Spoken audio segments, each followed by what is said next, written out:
네, 안녕하세요. 해오름교회 김성강 목사입니다. 시편 33강째입니다. 오늘 시편 29편 다윗의 감사 예배시, 제목을 다윗의 감사 예배시입니다. 28편에서 우리는 다윗이 부르짖어도 응답이 없는 하나님의 침묵에 대해서 공부를 했었죠. 그래서 하나님의 침묵은 하나님의 많은 사람들이 기도하지만 간구하지만 하나님의 기쁘신 뜻에 따라서 기도의 응답을 빨리 들어줄 수도 있고, 또 어떤 기도는 천천히 들어주신다. 이것은 모두 하나님의 기쁘신 뜻에 따라서 결정이 된 것이다. 그러나 우리의 기도는 항상 하나님께서 응답해 주신다. 빨리 응답이 되든 늦게 되든 간에 하나님께서는 우리 인간의 기도에 응답해 주신다라고 하는 것을 말씀드렸습니다. 시편 29편에 와가지고는 다윗의 그 감사하는 시, 또 예배시로 정의하는데요. 천지를 진동하는 우레, 그죠? 강력하고 웅장한, 그죠? 천지를 진동시킬 만한 내성, 그죠? 이런 만물 위에 주권을 가지신 하나님, 그죠? 만물, 내성, 천지를 진동할 만큼 큰 내성, 그죠?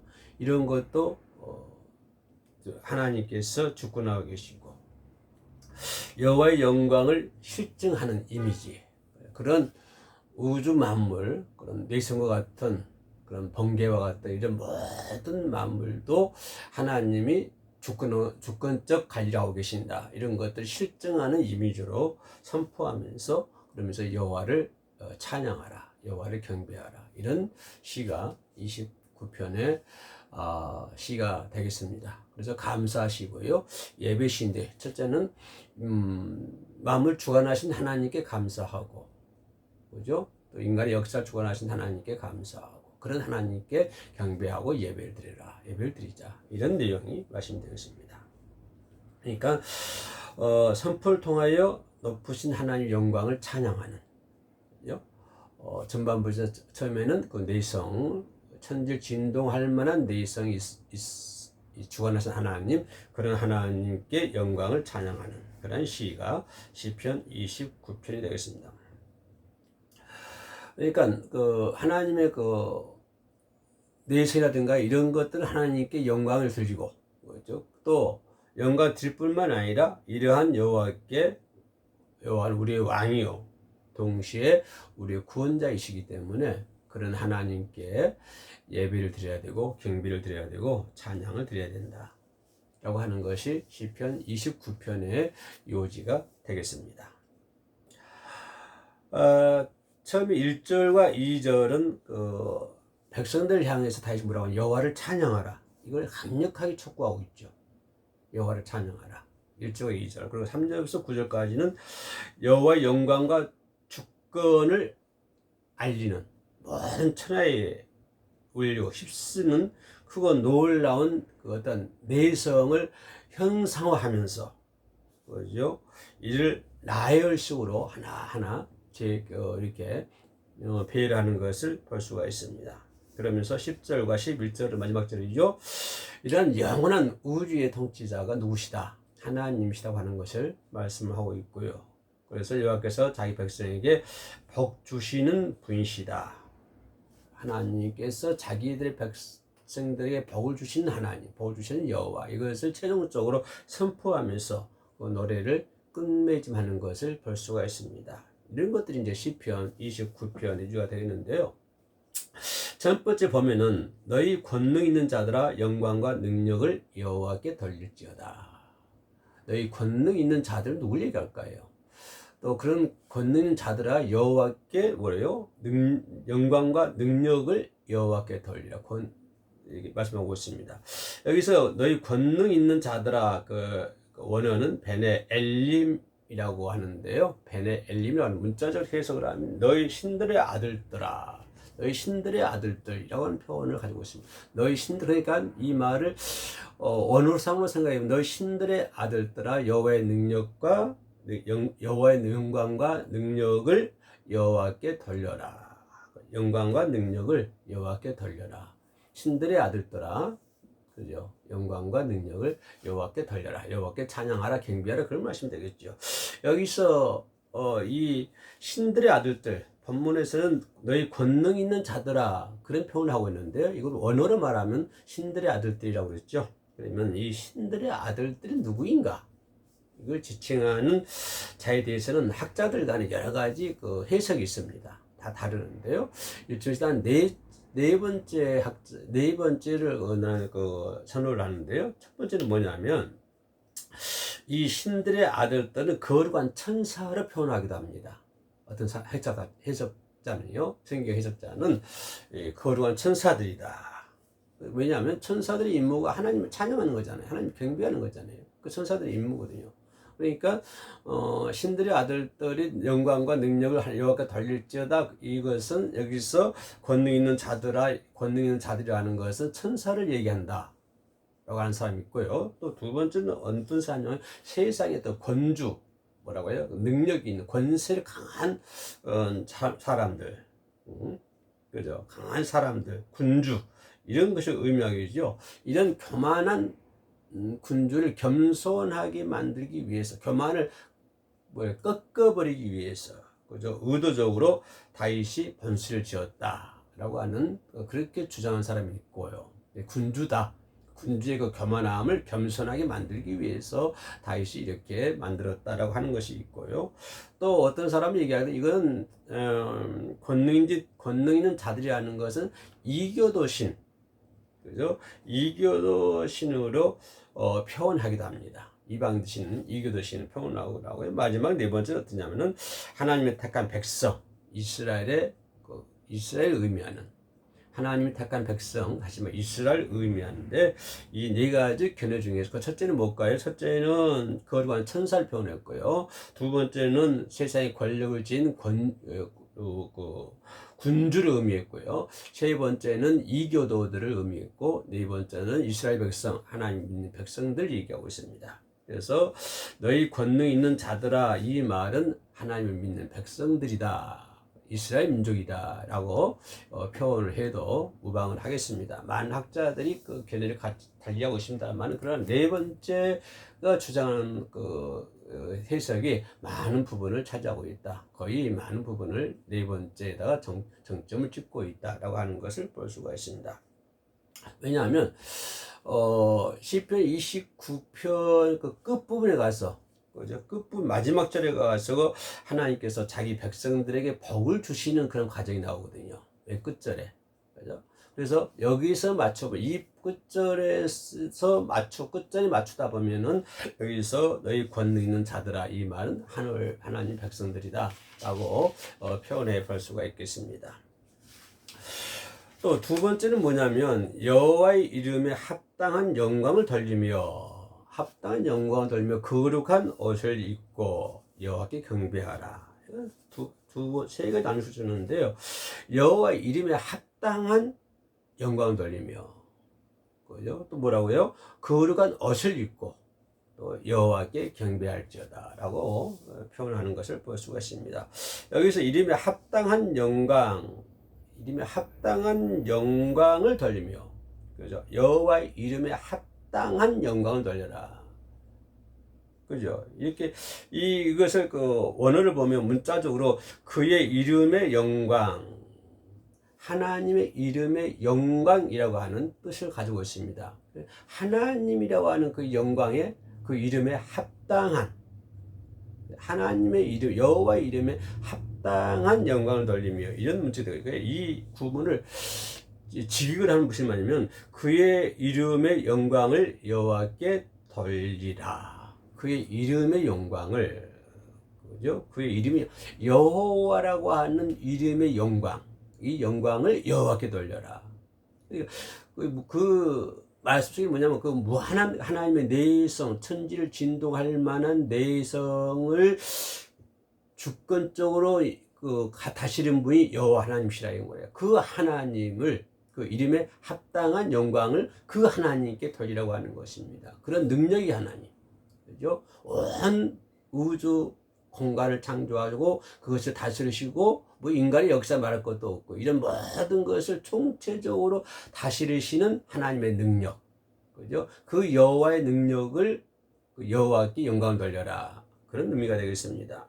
그러니까 능력이 무한하고 하는 것이죠. 무한하신 능력이 무한하신 하나님께 영광을 돌려라. 그리고 그 여호는 지존자 하나님께 걸맞는 영광을 돌려라. 여호와 이름에 걸맞는 영광을 돌려라, 이 말 되었고요. 두 번째는 뭐예요? 거룩한 옷을 입어라 라고 표현하고 있습니다. 이 거룩한 옷을 입으면 뭘까요? 우리가 그 성막에서 공부할 때 보자면 백성들이 절기 때 하나님을 경배하기 위해서 특별하게 만드는 그 옷, 그죠? 뭐 어떤 절기, 유월절 등의 절기 때 그 백성들이 특별하게 옷을 옷을 입고 있잖아요. 그죠? 그들이 또는 뭐랄까요? 그 제사장, 하나님께 봉사하기 위해 입던 예복을 의미한다라고 하는 것을 볼 수가 있습니다. 거룩한 옷을 입고, 그죠? 그리고 우리가 보면 그 주일날 목사님들이 그 예배 인도할 때 그 가운을 입고 예배를 하고 있잖아요. 거룩한 옷을 입고 하나님께 거룩한 표현을 얘기하는 것이죠. 거룩한 옷을 입고 하나님께 영광을 돌리라. 이런 말씀이 되겠는데, 그런 예복을 입고 하나님께 영광을 돌려라, 이런 이제 직역을 하면 이런 말씀이 되겠는데, 그러나 이 말씀의 의미는 그 본절을 자세하게 들어보면요, 어떤 결론이냐면 뭐랄까요, 그 언유하고 안정한 심령, 언유하고 안정한 내적인 심령. 다시 말씀드리면 뭐랄까요? 하나님 앞에 나아갈 때 성도가 다른 무엇보다도 기본적으로 갖춰야 할 것이 뭘까요? 여러분, 교회 나갈 때, 예배드리러 나갈 때 기본적으로 갖추는 것이 뭡니까? 그냥 예배 시간 되니까 가서 예배 드리고 오는 겁니까? 우리가 하나님께 예배 드리러 가기 위해서는 갖춰야 할 뭐가 있잖아요. 그죠? 갖춰야 할 것이 무엇보다 기본적으로 갖춰야 할 것이 있는 건데, 그게 뭘까요? 가장 중요한 것은 정결한 마음이잖아요. 그죠? 하나님께 예배 드리러 가는데 정결한 마음도 없다? 이거 좀 우리가 생각해 볼 수 있는 거잖아요. 그냥 주일날 11시 되니까 뭐 시간 맞춰가지고 예배 드리러 간다. 물론 예배 드리면 분명히 가야 됩니다만, 그러나 우리가 예배 드리러 가기 위해서는 기본적으로 갖춰야 할 것은 어떤 뭘까요? 어떤 정결한 마음이 있어야 되는 것이고요. 또 내적인 어떤 정결한 마음도 있어야 되고, 내 속이 깨끗해야, 성결돼야 된다. 이런 마음을 가지고 하나님께 경배드리고 예배를 드리고 영광을 돌려야 된다라고 하는 것을 다윗이 지금 말씀해 주고 있습니다. 거룩한 옷을 입으라고 하는 것은 그 절기 때 입는 옷, 또 제사장들 하나님께 봉사하고 헌신하고 입을 때 그런 의미도 있습니다만은, 그러나 그 말씀을 정확하게 속으로 들여다보면 어떤 마음의 안정화, 마음의 성결, 내적인 어떤 성결, 정결한 마음과 내적인 성결, 이런 것들을 말씀하고 있다라고 하는 것입니다. 그러니까 그런 여호와 이름에 합당한 영광을 돌리기 위해서는 우리 정결한 마음과 내적인 어떤 성결된 그런 마음을 가지고, 그죠? 깨끗한 마음을 가지고, 그죠? 그런 마음을 가지고 하나님께 경배를 드려야 된다라고 하는 것을 볼 수가 있습니다. 또 뭐라고 하면서 그 4절 말씀에 여호와의 소리가 물 위에 있도다 라고 했습니다. 여호와의 소리가 물 위에 있도다 라고 하는 표현을 했는데요. 그러면서 영광의 하나님이 내 성을 바라시니 여호와는 많은 물 위에 계시도다. 여호와의 영광의 하나님이 내 성을 바라시니라고 하는 것은 아까 얘기했던 거, 내 성을 주관하시는 분도 여호와 하나님이시라고 하는 것이잖아요. 우리가 번개치고 막 이렇게 천둥 치면 무섭잖아요. 옛날 저 어렸을 때 참 그때 비 많이 왔어요. 아예 꼬망이 있을 때 했는데요. 그럼 점심 언젠가 기억이 나요. 내 기억이 나는데, 점심 때 밥을 먹다 보니까 막 비가 천둥 소리가 그냥 막 치고, 하늘을 보니까 막 번개불이 막 지도 그린 것처럼 다소삭 막 그림이 그려져요. 막 지도가 그린 것처럼 말이에요. 반짝반짝반짝 또 뭐랄까요? 불꽃놀이 한 것처럼 말이야. 막 그렇게 천둥 치고 번개 치는 것을 제가 어렸을 때 봐서, 그리고 뭐 무서워서 정신대 같은데 먹다가 뒤로 물러서 가지고 이렇게 벌벌 떨고 온 식구들이 같이 아버지들께 있었고 어머니들께 있었는데 그럼 먹다가 놓고 손 놓거나 뒤로 물러서 가지고 이렇게 지나가기를 바라는 그런 것이 기억이 납니다. 그러니까 그런 번개와 그런 내성도 하나님께서 주관하신다고, 주권적으로 가지고 계신다고 하는 것이죠. 그런 내성도 하나님께서 바라시니 여호와는 많은 물 위에 계시도다. 많은 물 위에, 좀 이따 이제 나오십니다만, 물 위에 계시도다. 그러면서 한 소리가 여호와의 소리가 힘이 있으며 여호와의 소리가 위엄차도다. 여호와 내성을 바라시고 여호와의 소리가 물 위에 계시고 그 여호와의 소리는 위엄차고 위엄하고 소리가 힘이 있다. 이런 말씀이 되겠습니다.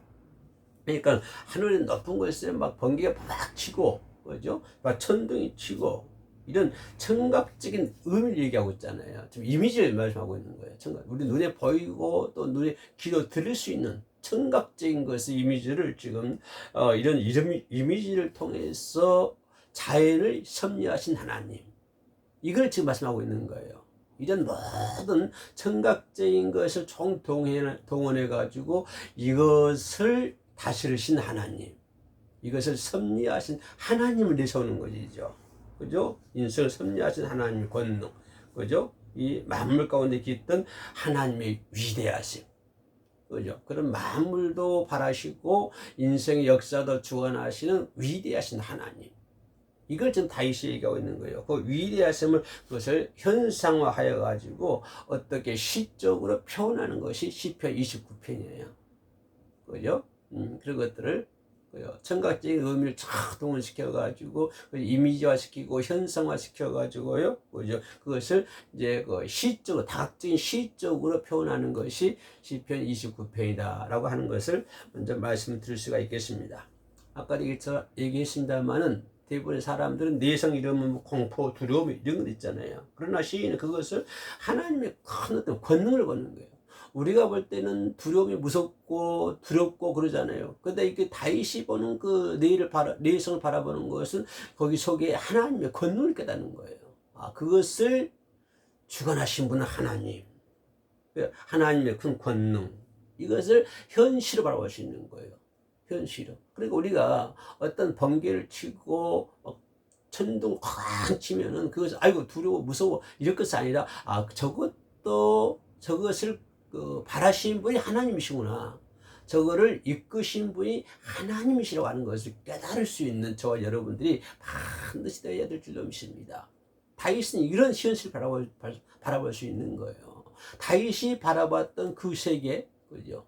그 현실, 그것을 오늘 저와 여러분들이 바라볼 수 있어야 된다고 하는 거예요. 그런 것들을 통해서 번개나 내성이나 이런 걸 통해서 하나님의 권능을 바라볼 수 있는 능력, 위대하신 하나님을 찬양할 수 있는 그런 현실을 우리가 가지고 있어야 될 줄로 믿습니다. 여호와의 소리는요, 이거 본 시에서 29편에서 7번이나 계속 나와요. 여호와의 소리, 여호와의 소리, 여호와의 소리 7번이나 언급될 정도로 아주 중요한 단어, 시어입니다. 여호와의 소리라고 하는 것은 그 맑은 물에 계시도다. 여호와의 소리가 29편에서 7번이나 반복되어 있는 시어이죠. 시 단어인데, 시어인데, 이것은 뭐냐면 이 여호와의 소리가 맑은 물 위에 계시도다 라고 다윗은 얘기해 주고 있습니다.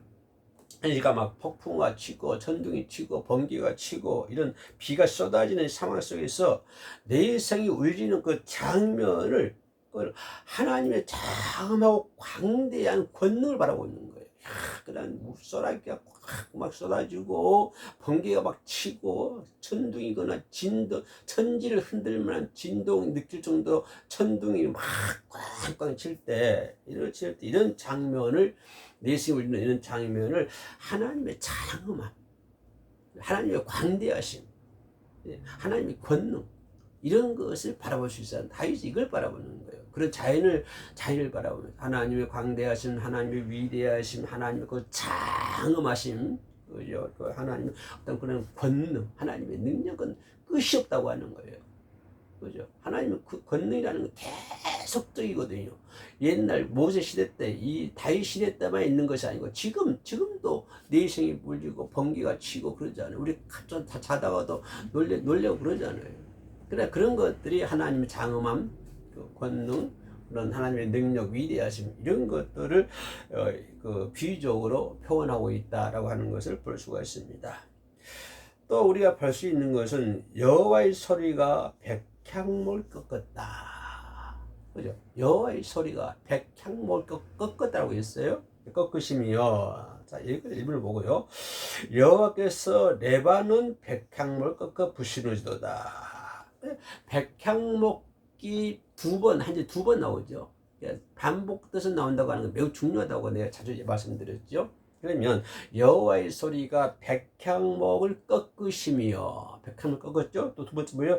여호와께서 레바논 백향목을 꺾으셨다. 근데 처음에는 백향목을 꺾으셨고 두 번째는 레바논에 있는 백향목을 꺾으셨다 라고 하는 표현을 쓰고 있습니다. 자, 백향목이 왜 꺾어졌을까요? 그 백향 단단하잖아요. 왜 꺾어졌을까요? 하나님께서 내성을 치니까 벼락맞이 꺾어진 거잖아요. 번개치고 내성치고 막 소나기 부어지니까 그 백향목이 꺾어지는 거예요. 거목이 부러진 거잖아요. 백향목이 아니라 거목이 부러진 거예요. 예, 부러진 것이 비유하며 하나님의 권능을 무시하고 묘사하고 있는 거예요. 거봐라, 그 단단한 백향목도 그냥 하나님께서 꺾어버리지 않느냐. 그죠? 꺾어버렸냐. 거기서 하나님의 권능을 묘사하고 하나님 직접 와가지고 손을 꺾은 건 아니잖아요. 그죠? 어떤 그런 뇌를 발현해가지고, 그죠? 그죠? 내성을 발현해가지고 그 거목인 백향목을 꺾어버리는, 그죠? 그런 것을 말씀하고 있습니다. 하나님의 권능을 묘사하고 있는 거예요. 백향목은요, 대단히 그 질이 강하다고 하잖아요. 강한 나무입니다. 강한 나무인데, 그 강한 나무조차도 벼락에 의해서 부러졌다고 하는 것입니다. 강한 나무마저도.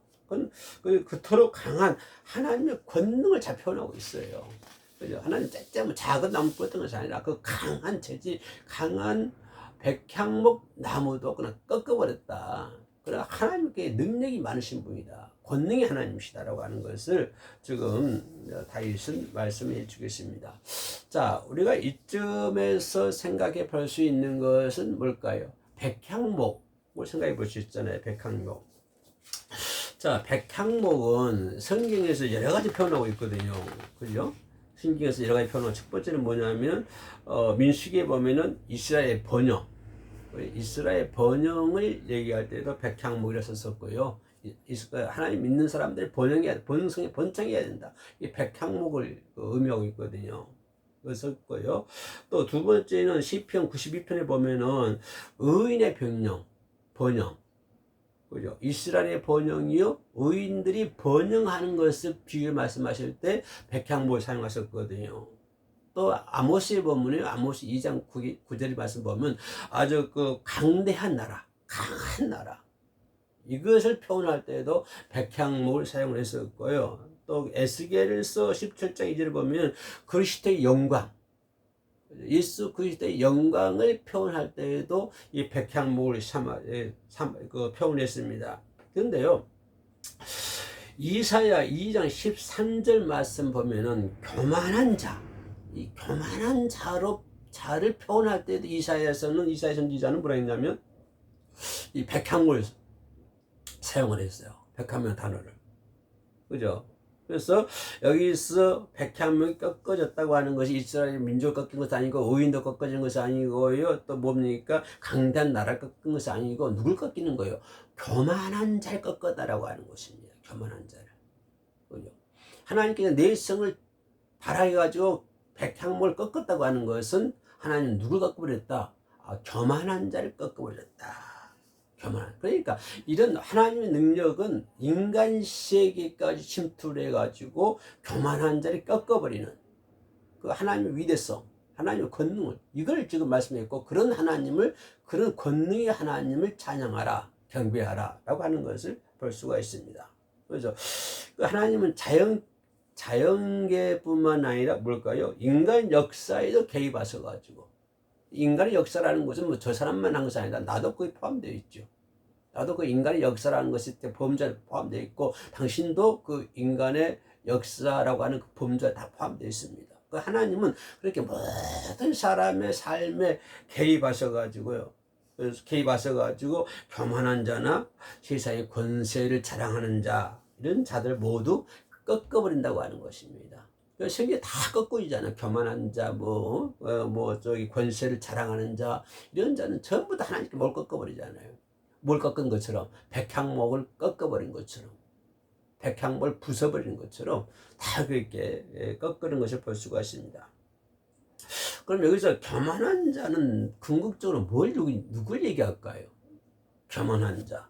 여기서 교만한 자라고 하는 것은 우주, 지금까지 그 내성, 그런 번개, 이런 것들, 이런 우주 역사에 대해서 좀 하나님의 절대적인 주권이잖아요. 그죠? 어떤 내성을 통해서 백함을 꺾어버리고, 천지를 진동할 만한 내성을 통해서 그런 걸 꺾어버리고, 백함을 꺾고, 이런 모든 것들은, 이런 모든 우주의 역사는 절대적인 주권자가 누구다? 여호와 하나님이라고 하는 것이죠. 그것을 말씀하고 있잖아요. 그 여호와 하나님이시기 때문에 그 하나님께 경배하고 찬양하라. 지금 이걸 말씀하고 계시잖아요. 근데 여기서 교만한 자는 누굴 얘기할까요? 그것을 무시하거나 인정하지 않는 자. 이것이 교만한 자라고 하는 거예요. 그죠? 우주의 절대적인 주권자가 하나님이신데, 그런 하나님을 인정하지 않는 자. 그죠? 그런 하나님을 무시하는 자. 이런 자들은 모두가 교만한 자다. 그런 교만한 자를 하나님께 다 꺾어버린다고. 하나님을 인정하지 않은 거, 하나님을 인정하지 않는 자, 하나님을 무시하는 자, 이런 전부 다 하나님께서는 그런 어떤 내성을 통해서 백향물을 꺾어버리는 것처럼 전부 다 꺾어버린다고 하는 것입니다. 예, 인간의 교만을 꺾으신다고 하는 거예요. 인간의 교만은 뭘까요? 하나님을 인정하지 않는 것이 인간의 교만이에요. 그렇잖아요. 그리고 하나님을 무시하는 것이 인간의 교만이거든요. 이 교만의 극치잖아요. 모든 우주 공간을 다스리는 분이 하나님이시고, 인간의 역사에 개입하셔가지고 주관하시는, 이끌어 가신 분도 하나님이신데, 그런 하나님을 무시하거나 그런 하나님을 인정하지 않는다고 하는 것은 이보다 더 큰 것이 어디 있어요? 더 큰 죄가 어디 있어요? 이건 교만의 극치입니다. 교만의 극치. 이거 자잘한 죄가 아니고 이건 교만의 극치예요. 하나님을 무시하고요, 하나님을 인정하지 않는다고 하는 교만의 극치입니다. 이런 교만의 극치, 이런 것도 하나님께 전부 다 하나님 절대적인 주권에 대한 선언이죠. 선언. 하나님께 이런 걸 다 쳐버린다. 백합을 꺾고 아무리 강한 나무 백합을 할지라도, 아무리 강한 인간의 교만이라 할지라도 하나님 그걸 전부 다 꺾어버리신다. 이런 말씀을 볼 수가 있습니다. 또 하시는 말씀이 뭐라고 그래요? 그 나무를 송아지 같게 뛰게 하시며, 뛰게 하신다. 송아지부터 뛰잖아요. 뛰게 하시며, 레바논과 시돈으로 들송아지 같게 송아지 같게 뛰게 할 것이고, 들송아지 같이 뛰게 한다. 송아지가 뛴다고 하는 거예요. 송아지가 펄떡펄떡 뛰는 거. 옛날에 우리 어렸을 때 남이주 소 한 마리 사오잖아요. 새 송아지 한 마리 사오면요, 그러면 송아지가 밤새는 그래요. 엄마 곁에 젖만 먹고 있다가 이제 남의 집으로 왔으니 얼마나 엄마가 보고 싶고, 엄마 품이 그립고, 그러고 있어요. 젖도 먹고 싶고. 그러니까 이 송아지가 밤새는 막 빙빙 뛰면서 그냥 소리를 울고 그렇습니다. 저 그것도 기억이 나는데요.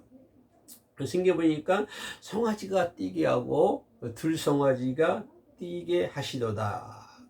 레바논 나오죠. 레바논과 시돈. 이 레바논은 팔레스타인 최북단에 있는 것이죠. 그리고 레바논 산맥을 가리키죠. 레바논 산맥. 그리고 시돈은 레바논 산맥의 동편에 위치한 헤르몬산이라고 이게 있죠. 헤르몬산.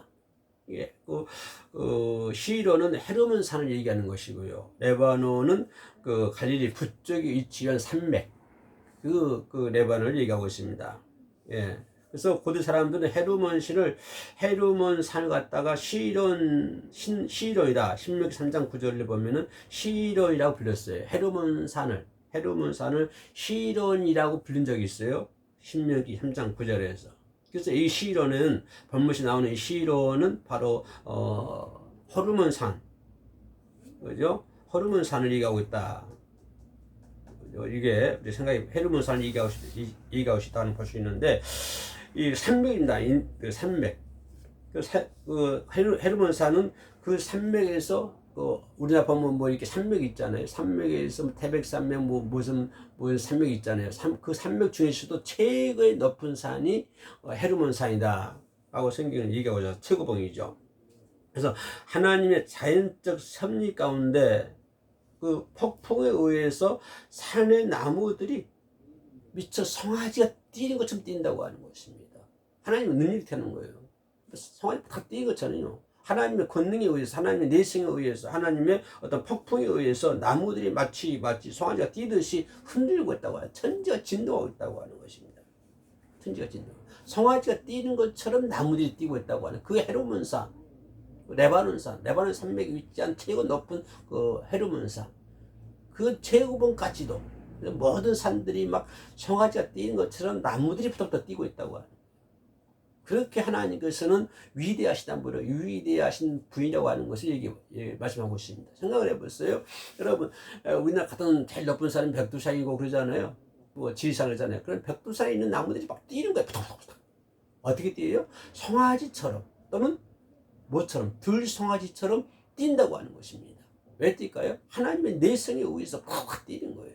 그러니까 그 정도로 하나님은 권능이 많으신 분이다 라고 하는 것을 말씀해 주고 있습니다. 근데 그는 권능의 소유자이다.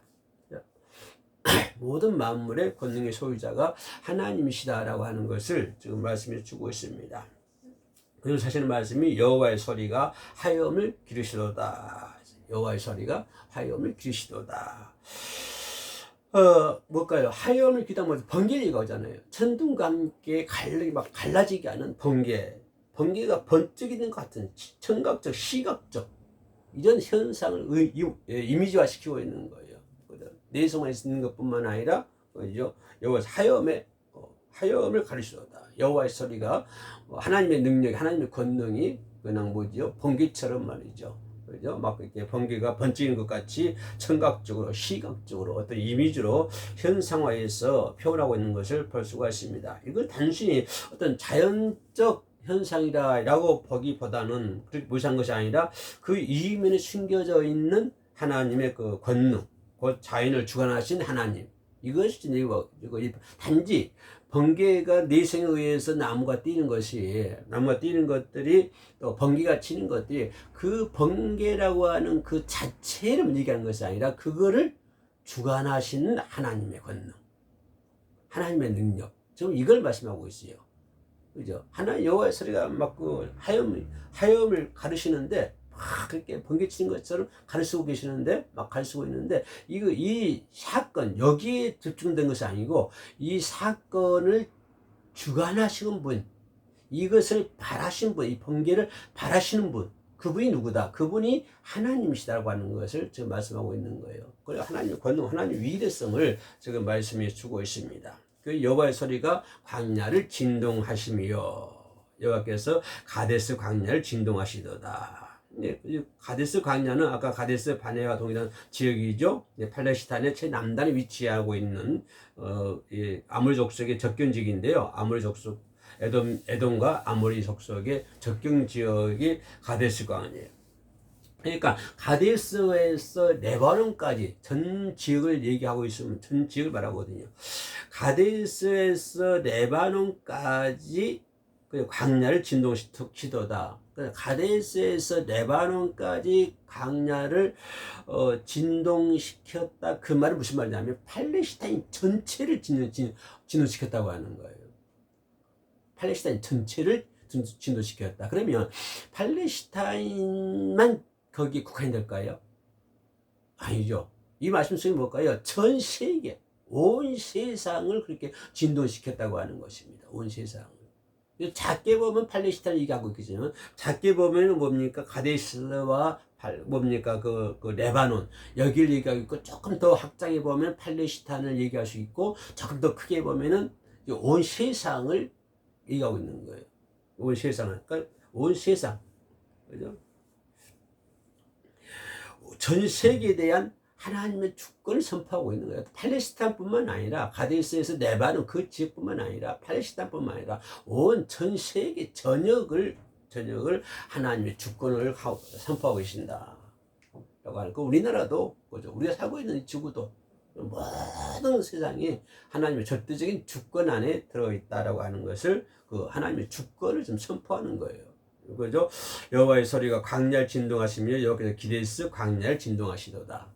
기데스 광야라는 것은 지금으로 말하면 전 세계를 포함할 수 있다라고 하는 것을 볼 수가 있습니다. 또 여호와의 소리가 암사심으로 낙타케 하시고 살림을 말갛게 벗기시니 그 전에서 모든 것이 말하기 영광이라 하노니 안삼심이 낙태에 있다. 뭘까요? 암사심이 낙태다. 왜 낙태했을까요? 암사심이 그 내성의 우위에 가득 놀라는 거예요. 그 놀래가지고 팍팍 뛰다가 그죠? 이 뛰고 저 뛰고 송아지처럼 이 뛰고 절 뛰고 들송아지처럼 이 뛰고 절 뛰고 하다가 결국에는 그만 낙태를 하고 말았다. 이런 말씀 되겠습니다. 그러니까 이런 천지 마음을 주관하고 섭리하시는 하나님의 절대적인 권능, 그런 권능 앞에 인간의 그 피조물의 나약한 모습, 지금 이걸 얘기하고 있어요. 하나님의 절대적인 주권, 강한 주권과 또 거기에 대비되게 나약한 인간의 모습, 암사심이 낙태, 이뛰고 저뛰다가 낙태하는. 그죠? 하나님의 권능 앞에 백향목 같은 강한 나무도 약하고, 백향목은 하나님 피조물이잖아요. 그런데 피조물이 하나님께 대할 수 있겠어요? 그래, 아무리 강한 백향목이지만, 그죠?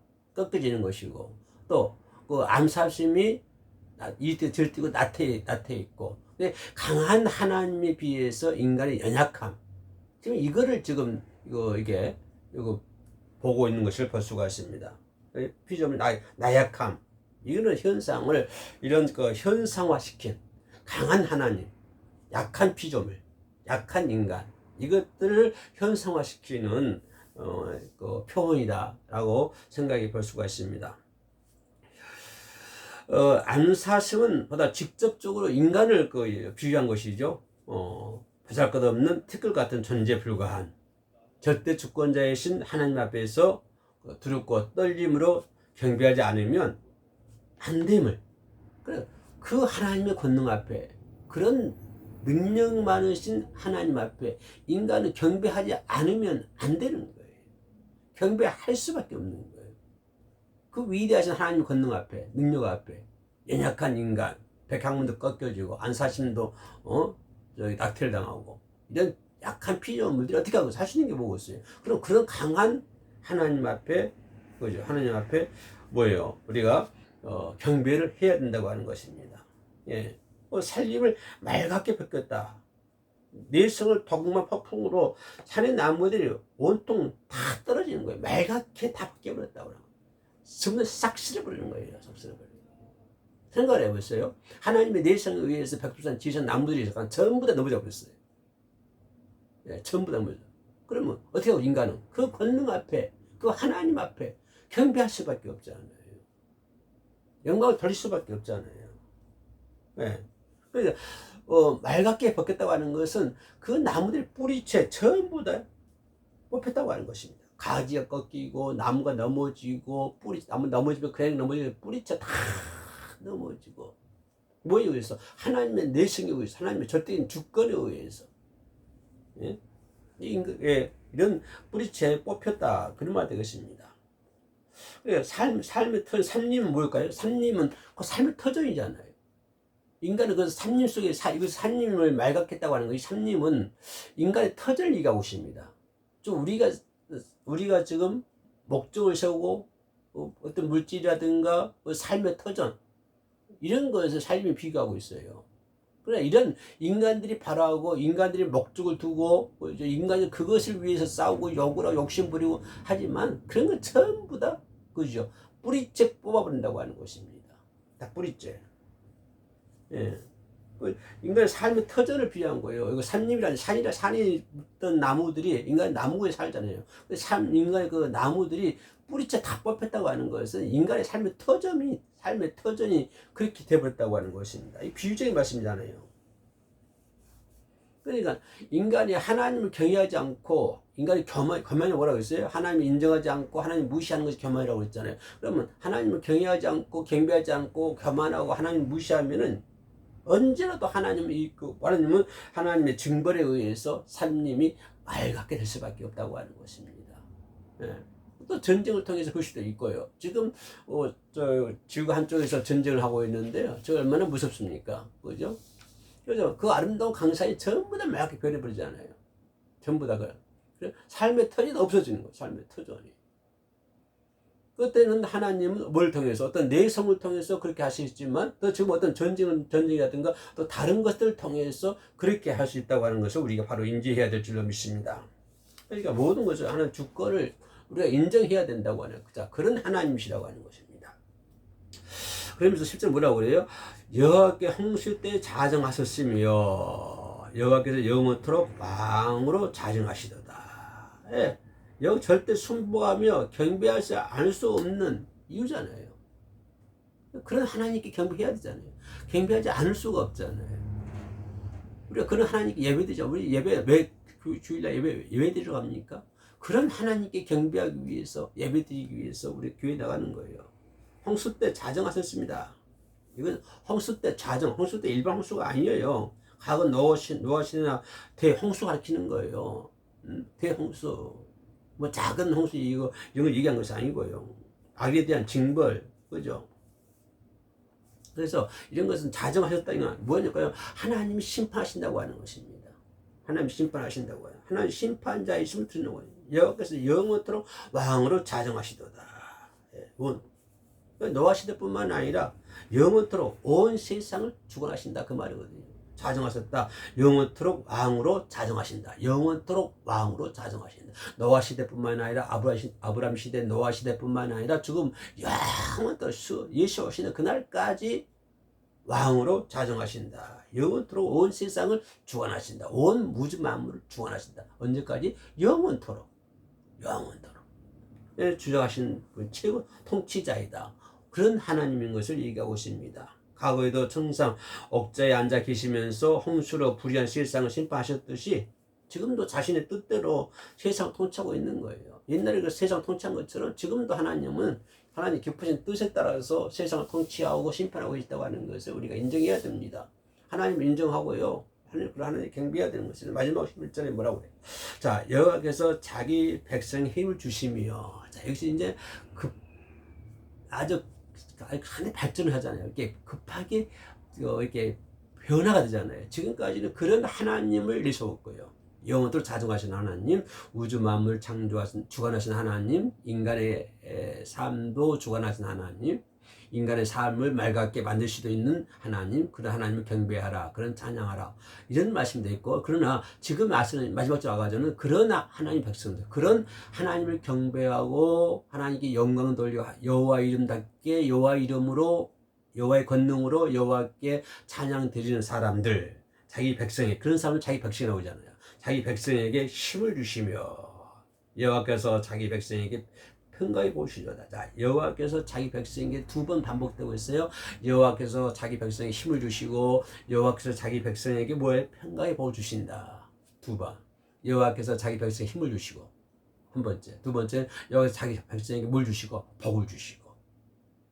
여호와 하나님께서는 그런 하나님, 자연의 만물을 주관하시는 하나님, 그런 하나님께서 인간에게 자기 백성에게 힘을 주시고 자기 백성에게 복을 주신다. 예.